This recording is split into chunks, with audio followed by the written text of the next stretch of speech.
Welcome back. So I hope you followed the challenge and try to do the same thing with the player health. So the first person player health, and you displayed it somewhere. I will display it at the bottom right for now. So let's go ahead and just implement it. So therefore I'm going to require another text. So let me just go ahead and create a new UI text. I'm going to call this one health text.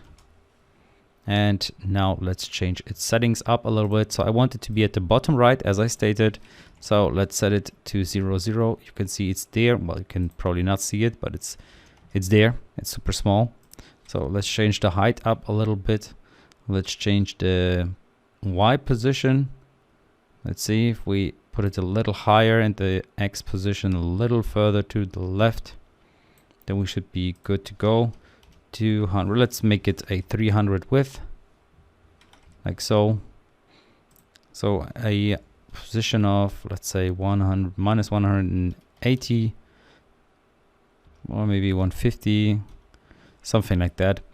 Really depends on what you prefer. I'm going to put it at around 50 for the Y position. Let's make sure that the text will be in white, like so. Now it's visible. Let's put it towards the right hand side. Then we would actually want it to be just still a little further to the left. Something like maybe even 200, minus 200 should be good.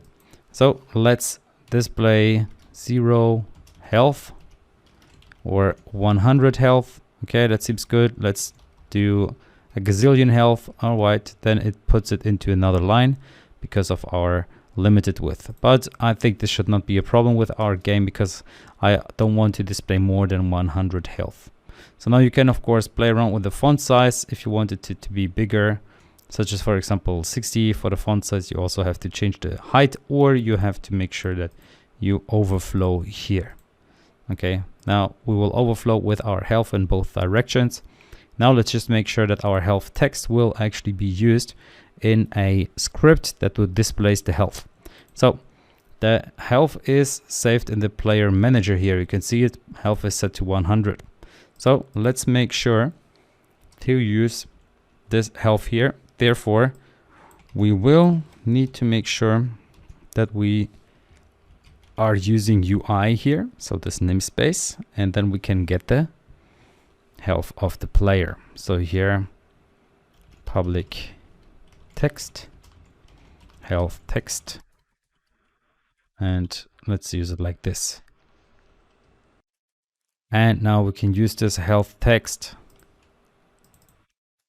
inside of the hit method, because that's where we are setting the health each time.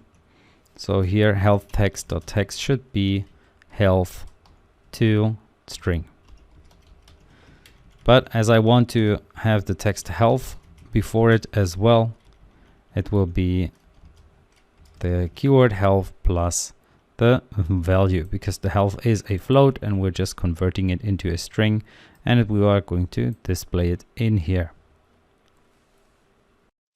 All right, that should be it. Let's save this script. Let's go back to Unity, and then let's assign this health text to our first person player manager script here.